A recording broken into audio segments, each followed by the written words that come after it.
Mic check 1 2 1 2. Check check check. All right, what's going on, everybody? Look, I want to talk to y'all today about the over spiritualization of dating. The over spiritualization of dating. Something that's really a bad thing, in my opinion, in the church. Something that has caused a lot of people to miss out on finding the appropriate mate for them. Some people in the church have suitable mates sitting right under their noses. But because of this philosophy that they must find somebody that's in in a nutshell far out of their league in a spiritual sense has caused a lot of people, in my opinion, to be in a position where they're going to be missing out on some quality individuals because they believed that they were supposed to find this this just uh, extraordinary individual who's going to be everything that they could ever hope and imagine for, that would meet all of their needs. All right. Now, let me start off by prefacing this. When I created this YouTube account, I didn't do this to make videos originally. I actually did it to make commentary on the video piece that you see on the screen there, right? And this is a video from the spoken word artist, the Christian spoken word artist named Genetics. Genetics. Now, several years ago, way back in 2011, she released a video of a performance she gave about a poem that she entitled "I Will Wait for You." It's basically a poetic manifesto about how she would wait for God to send her the right man, the right marriage partner, after having dealt with a bunch of bums and losers and all those kinds of guys. She resolved that she, through this poetic manifesto, would wait on the Lord to send her the man that was right for her. Now, when this video was released way back in 2011, it went viral. It had several million views, a couple of million views. And I just happened to run across it again this evening, and I saw that even in 2019, it's up to 4 million views. Now, I've been very critical of this thing because I think that it's misleading.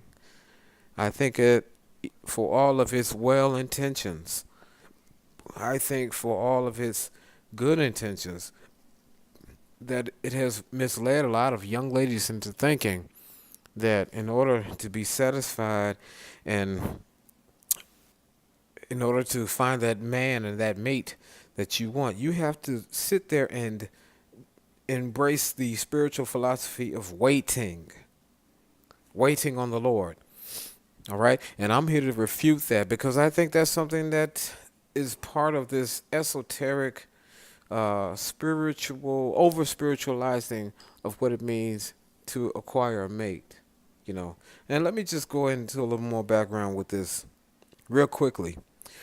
One of the reasons why in the church today we have this philosophy of waiting on the Lord was because the church, beginning about, I would say about 30 years ago, maybe a little bit longer, was inundated with the presence of a bunch of single women, right? Okay, these women were either single, never married, or they were single through divorce. Okay, you got to keep in mind now that the culture, ever since I would say the last 45, 50 years, the culture has influenced the church more than the church has influenced the culture. Okay, so you got to think about back in the early 70s when the seeker sensitive movement began and all these other things, and the televangelist era and all these eras where people were trying, in the churches, were trying to cater how they did business in the church to meet the needs of the common everyday man in order to gain their following, in order to gain their membership in the church. And we know that nowadays the results of that has been rather disastrous. Okay, and uh, part of that reaction has been dealing with relationships. Okay, dealing with the divorce culture that started in the secular society and entered into the church. Okay, so the church was inundated in the last 30 some years, inundated with a bunch of single women who were single either by choice, uh, never been married, or by divorce, right? So these women, the church had to figure out what to do with them. They didn't know how to respond because male attendance started dwindling. Men didn't see any incentive to participate, so male attendance began to dwindle, and so now you have this thing where the churches were now 60% female. And it's probably higher than that, but 60% female, right? So you got all these women who divorced or whatever, and they're single, and they're trying to figure out what do they need to do to get married. What do they need to do to get paired off, right? So what ended up happening was, in response, these pastors had to figure out something.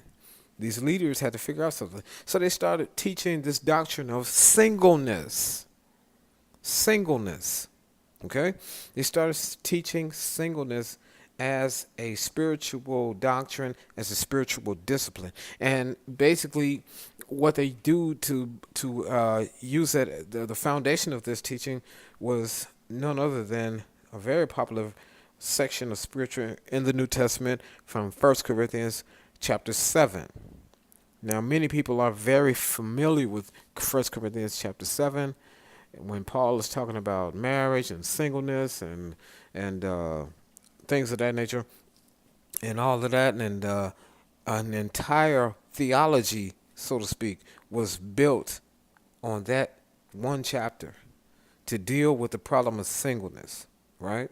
So as the decades went along, you see more and more people become single. People are getting married at a later age, all right? And with more marriage comes more divorce, okay? Because not everybody was getting married for the right reasons. And the church wanted to respond and react to how to deal with all these single people in the church, primarily how to deal with these single women. And so they instituted all these theologies and these ideologies, particularly the one of waiting on the Lord. Waiting on the Lord to find that soulmate. Waiting on the Lord to find the soulmate. Okay? Because now, oftentimes, women who prescribe to this theory are often above the age of 25. And I'm being kind when I say that, but actually, they're often women who are above the age of 30 and beyond. This is the church's response to that. So they instituted all of these ideologies of singleness and waiting on the Lord and being in your season and being in your area where God was going to bless you and all that. And this is the way that they were able to deal with all of these people in the church who were of age, who may have gone through never being married or may have gone through a debilitating divorce or what have you. And so you fast forward into the 2000s, right? The 2000s and the 2010s, where people are not even getting married anymore. Okay? They're not even getting married. They're just serial dating. Dating, until about the age of 29 or 30 before they even begin to consider what it means to get married. I remember when girls used to panic at the age of about 24 if they had not been married. They used to straight panic. But not so these days. Nowadays, girls, they think it's no big deal to wait until they're about 29 or 30 before they seriously seek the type of man that they want to settle down with. And that is not a secular thing. That is secular and religious. That's how it goes. Okay, so that's kind of the foundation and the preface that I want to set before we start rolling this tape. Now, this artist is she's going to start. She's gone through the spiel of uh having gone ahead of God and in her dating choices, right? And it caused her a lot of heartache and disappointment, and so she's resolving to wait on the Lord. Wait on the Lord. And I'm going to roll the tape, and I'm going to just let her go through this spiel, this section of her piece, and then after that, I'm going to chime in and break it down what she's really communicating here because it's really interesting. Um, what you're going to see is a display of female hypergamy on steroids. Okay, female hypergamy on steroids because she's going to go into detail about what kind of man she wants, and it's going to be so abundantly clear that no man is going to be able to meet these extravagant demands that she's placing till you wonder why would she even say such a thing. So I'm going to go ahead and roll the tape, and I'm going to let her speak, and then I'm going to give in my comments right after that. So let's listen. All created in his image, but you back it up. Visible atom. I'll back it up a little bit to give it a little bit more context. All right, here we go. We even speak the same math. 1 + 1 + 1 = 3, which really equals 1 if you add them. Oh, here's the part right here. Here we go. We were all created in his image, but you have the ability to reflect, project, and even detect the sun. If I were to explain what you look like, you would have to look like a star, a son of the sun. I would gain energy simply from the light that you shine on me. I would need you in order to complete my photosynthesis. I await your revelation, but once again from the Genesis, I will wait for you. And I will know you, because when you speak, I will be reminded of Solomon's wisdom. Your ability to lead will remind me of Moses. Your faith will remind me of Abraham. Your confidence in God's word will remind me of Daniel. Your inspiration will remind me of Paul. Your heart for God will remind me of David. Your attention to detail will remind me of Noah. Your integrity will remind me of Joseph. And your ability to abandon your own will remind me of the disciples. But your ability to love selflessly and unconditionally will remind me of Christ. But I won't need to identify you by any special Matthews or any special marks, because this word will be tatted all over your heart. And you will know me. Boy, you know, I didn't want to do this at first because them damn people snapping their fingers in between her punchlines is hella annoying. But therefore, for the grace of God, I go. Now, did you hear what she said? Did you hear what she said? She's basically waiting on a man. She's waiting on God to send her a man who was basically Daniel, Moses, David, all right? The disciples, all 12 of them, Christ, Abraham, and all them guys, all them niggas roll into one, all right? All them guys roll into one. This is hypergamy, female hypergamy on steroids. Female hypergamy on steroids. Female hypergamy is the female desire to find the absolute best mate that she can find, which is natural and normal. But in our days and times, hypergamy is out of control, vastly out of control. And especially, in my opinion, amongst religious women. So she is expressing her desire to find a dude with all these attributes of these super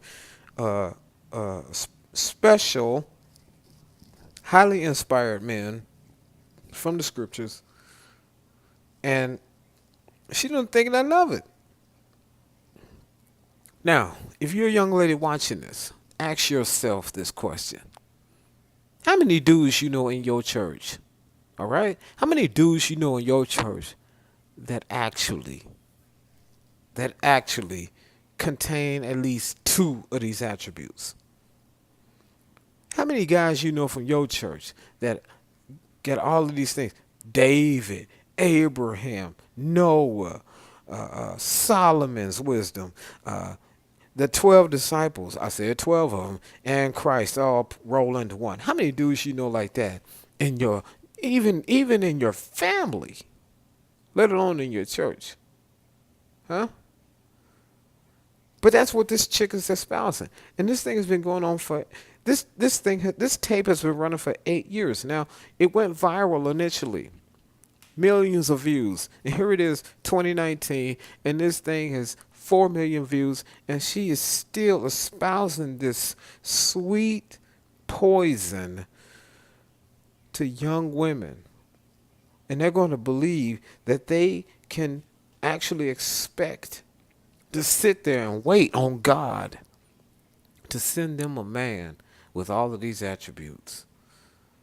Meanwhile, Father Time and everything else is passing her by.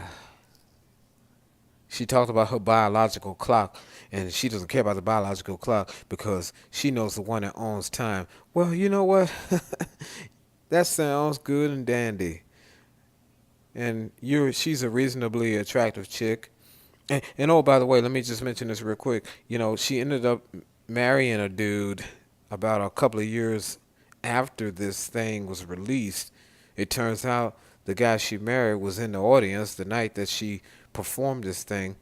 And then that's a danger in and of itself, you see, because the bad thing about that is she's got married. She found her guy that she was waiting for or whatever.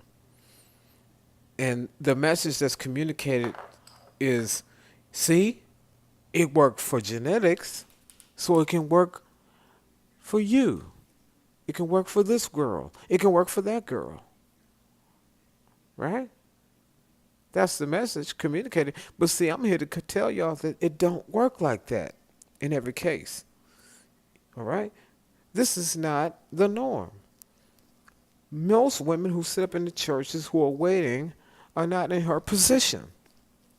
A lot of single mothers are in the church. A lot of never married women are in the church. A lot of women who think that they are more attractive than they really are in the church. Come on. Am I lying? Am I lying? And yet, when they hear and listen to this performance, they think that what she's saying applies to them. But the problem is that everything she's saying does not hold any weight or bearing on the natural laws of the sexual marketplace. And that's what people are missing. All right? The sexual marketplace for women favors the young and the youthful and the fertile, those who are in the prime of the flower of their youth. That's who it favors. Not people who are sitting there and waiting. You can't sit there and wait and waste away your prime years thinking that God is going to just drop ship a dude with all of them attributes, a dude that's like Solomon, David, Noah, Abraham, Daniel, the disciples, and Christ himself, all rolling into one. That's not how the game go. That's not how the game go. All right? And I still see this video is still viral, still moving strong. 4 million views and going. Distilling this erroneous thinking into the minds of young women. And that's why I'm speaking out against it. If you're a young woman in the church, you better do your best to find you a good dude as soon as you can. Don't you sit there and wait. Don't sit there and wait. I tell you what, 35-year-old and cute, you can be 35 years old and cute, but that ain't the same as being 25 years old and cute. All right? And 25 years old and cute ain't the same as being 19 years old and cute. All right? You got to get this thing done as soon as you can. You don't sit there. Yeah, you're going to go through some bad relationships. You're going to meet some losers. You're going to meet some bums. You're going to meet a couple of fuck boys here and there. I get it. But when that happens, you take your lessons learned. You pick yourself off the dust yourself off the dirt, and dust yourself off, and keep it moving. I know this woman means well, and I know many in the Christian community think that this is a good thing, but I'm telling you, man, you cannot prescribe to this idea that you can just sit back and wait on God to send you your soulmate. It just goes to show you how much of that Greek philosophy has infected the church during these millennia. But man, I had to speak out against this, man. This is just a lot of sweetened up misinformation, you know? I'm telling you. God didn't intend for you to wait. God meant for you to find your guy at an early age. And you ain't got to go through all these spiritual hoops and spiritual hurdles. You ain't got to over spiritualize this thing. You don't. Because your grandmother didn't do it. And her grandmother didn't do it. And her grandmother's grandmother didn't do it. They didn't do this stuff. This is the result of the influence of the culture and all of the different, the women's movement, the sexual revolution, and the pill. Well, yeah, all that stuff. That's what this is the result of. And it's infiltrated into the consciousness of the church. So, look it up for yourself. Look it up for yourself.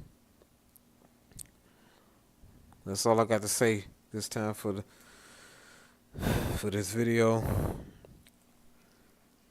Y'all be cool.